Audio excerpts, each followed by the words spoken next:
Hello, my name is Dr. Charles Durr. I've been practicing chiropractic here in Downingtown, Pennsylvania for the last 12 years with my partner, Dr. Joseph Childs. And for the purposes of this tape, it's important to understand that I am certified in functional blood chemistry analysis, which is a nutritional approach to pre-disease problems before they become a full metabolic breakdown requiring surgery and so forth. So I'm here to talk to you today about chronic fatigue syndrome. And it's important to understand that what makes us different from every other doctor you've seen for this condition. So if you or a loved one suffer from chronic fatigue syndrome, you're going to be interested to hear how we treat this condition both metabolically and neurologically. Now, we leave no stone unturned, and that involves A, understanding the 3 R's of chronic fatigue syndrome. It is real, it's reversible, but it's not reversible with medication. It's important to understand that. There's not a medication on earth that ever fixes a metabolic breakdown. What it does is compensate or make up for a disease process, but it never actually fixes the problem. So it's important to understand if you want to get reverse of chronic fatigue syndrome, you need to get off the medications and get to the root cause of the problem. To do that, we need to do a metabolic analysis, and our metabolic care includes a complete metabolic panel. All right? It includes a lipid panel, a CBC with autodifferential, and a thyroid panel, just to begin with. Now, most people on their routine blood work every 6 months or so at their family doctor get blood work, and it's about 4 or 5 vials at most. Okay, our chem panel is a chem 20, not a chem 7. Our thyroid panel is not just TSH; it's a T7 plus thyroid antibodies.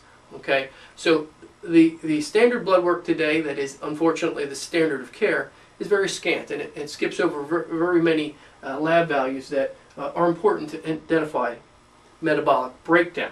So we do a very thorough set of blood work, one that you wouldn't be used to in your traditional workups.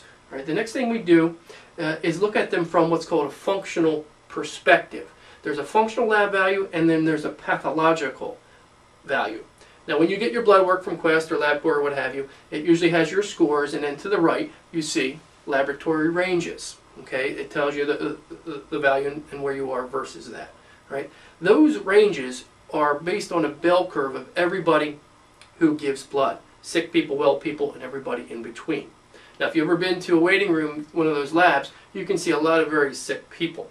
Right? Now, we use what's called a functional blood chemistry analysis, and this was developed by clinical chemists and functional medicine doctors. And what they did is they looked at a large group of people who are considered healthy. In other words, they had no disease processes, were on no medications, and had no obvious breakdowns in their physiology. They took their blood and averaged it out and came up with an average of what a healthy person should be. All right? So functional blood chemistry analysis is the equivalent of an early warning sign. It detects metabolic breakdowns before they become full-blown diseases. But it's never of any value to look at one number, like TSH or glucose or cholesterol. You have to look at a pattern of breakdown. So if you would say the abnormal or in the external ranges here, this range in here is the equivalent of when your car is down a half quart of oil. Of course you'd want to put a half quart in to make your engine run perfectly. Versus where the red is, by the time your car light comes on and says check oil, you're probably 2 quarts low. So the pathological ranges basically are justification for an intervention by a medical doctor to give you a medication. Until it gets to the extreme value, he can't really justify giving a medication because there's so many side effects, and quite frankly they don't do anything to help your overall metabolic health. They just overcome a weakness by bypassing your body's systems, which leads to further breakdown and metabolic decay. All right, so it's important that the functional blood chemistry analysis is the foundation of our work here. And one example, for example, is glucose. Now, our functional range is 85 to 100 versus 65 to 110 or 100 these days. And I can tell you right here and right now, if you have a 65 in your blood sugar, you are severely hypoglycemic. You'll be shaky, irritable. You'll be a mess in the morning. You'll feel irritable before you eat, and you'll feel a lot better after you eat. Right? I can tell you for sure that considered in modern medicine, that wouldn't be a major issue to consider. So we use these functional ranges all throughout the blood chemistry to develop patterns of support for your metabolic breakdowns. Okay, so important to understand that functional ranges are much more perceptive in detecting metabolic breakdown, and they're also crucial in restoring health, and particularly when it comes to chronic fatigue syndrome. Another problem with a test that we need to do with chronic fatigue syndrome is called an adrenal stress index. And this is a salivary test in which we take a sample every few hours throughout a basically 12 to 24 hour period. And what we're looking at is cortisol levels at that time of day. Now, at 3 o'clock in the afternoon, for example, is when your cortisol should be highest, and 3 in the evening, or at night, when you're sleeping, it should be at its lowest. If that's happening, your body's working properly. So too much cortisol, due to excess stress and so forth, is going to put a toxic load, or in excess, it's going to slow your brain down. Okay? So too much cortisol due to too much stress will actually slow brain function, will slow pituitary function, will slow thyroid function. If your brain slows down, you slow down. Chronic fatigue syndrome is one of the main symptoms of an overdose of cortisol, for sure. So the adrenal stress index shows us exactly how dysfunctional your adrenal glands are. Now, it's important to understand that the adrenal glands are important for 2 things mainly. Blood sugar management. They tell the pancreas when to secrete more insulin to bring sugar down, and they help the liver to bring sugar up when it's too low. And it's also the stress response. So it secretes many neurotransmitters that keep our brain functioning. So if you're secreting too much cortisol, it decreases your neurotransmitter activity. All right? Your neurotransmitter activity slows down your brain functions, you slow down. And again, chronic fatigue syndrome is one of the main attributes of that. So we have to do the adrenal stress index to see where the adrenal gland's health is. And we have to identify which type of maladaptation syndrome is occurring, so we can then best nutritionally support that adrenal gland to get back to its normal function. The next thing we do is look at sensitivity testing. And this testing is for food sensitivities. And it's done by a stool analysis of IgG, which is part of the immune response. That's much more sensitive than the IgA, which is traditionally done with just blood testing. So what we look for is the big 5: gluten, casein, egg, soy, and yeast.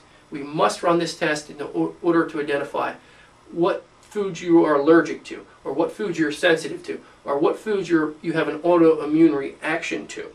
Okay, so it's important to understand, if you have a food sensitivity, it's the equivalent of your body, that you have an invading organism like a virus or a bug. So when you eat gluten, like pasta or a bagel or something like that, and your body is sensitive to it, it thinks that food that's in your stomach is a bacteria, and it sets off an immune response to try and attack and kill that protein in that gluten.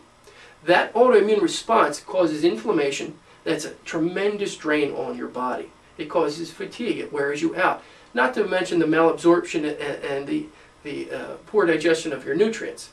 So if you're allergic or you have a sensitivity to any of these big 5, we must identify that in order to then start the recovery from chronic fatigue syndrome. Okay, so this test is critical. It's very sensitive. It has to be a stool test to be completely accurate. Okay, next thing we do is identify the symptoms of an autoimmune reaction or food sensitivity: chronic pain and fatigue. Right? Frequent indigestion, fullness after meals, bloating after meals, frequent loose bowels, constipation, and sometimes vomiting. These are the classic signs that you may have an autoimmune reaction or a food sensitivity. Okay, so if you have those, it's most likely one of those big 5, if not some other food, is causing the problem. Another test we do is called a DNA stool ecology profile. So what we're looking for is how much good bacteria you have, how much bad bacteria you have, how much yeast, fungus, or even in some cases parasites. So if you have an antigenic load, or you have an overgrowth of antigens in your gut, that's going to wreak havoc on your metabolic system. The immune system is born within the gut. Okay, your thyroid is converted in the gut. So a healthy gut has anywhere from 2 to 10 pounds of good bacteria in it. Okay, and if your digestion is not working right, it's going to metabolically drain your energy, either from a food allergy or an antigenic load. So what this test does is identify your ratio of good to bad bacteria, identifies any yeast, fungus, or parasites. And if you have them, they have to be killed and removed from your system immediately, or you never will fully recover. It's important to understand that 20% of your thyroid hormone, your T4, is converted to T3, which is the usable form to be taken up by your cells to run your body. So if you have a bad gut, you lose 20% of the efficiency of your thyroid production. So if you have a slow thyroid, that's one of the classic symptoms is chronic fatigue. So we always have to look at the thyroid gland and in conjunction with the gut when we do your analysis, for sure.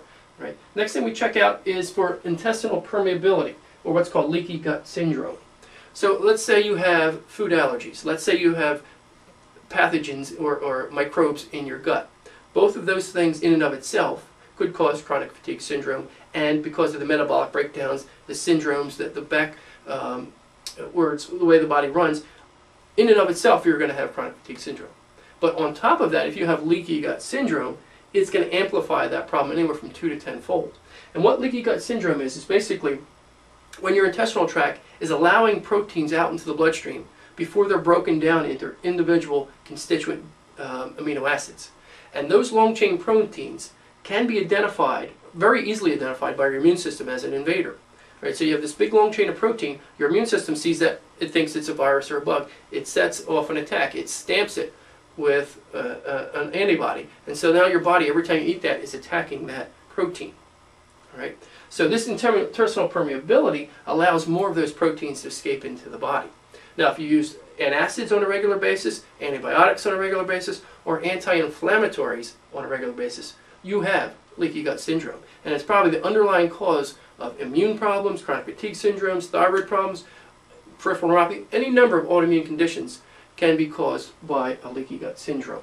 Right, so if you have this problem, we have to go about recovering that first, and all else will follow.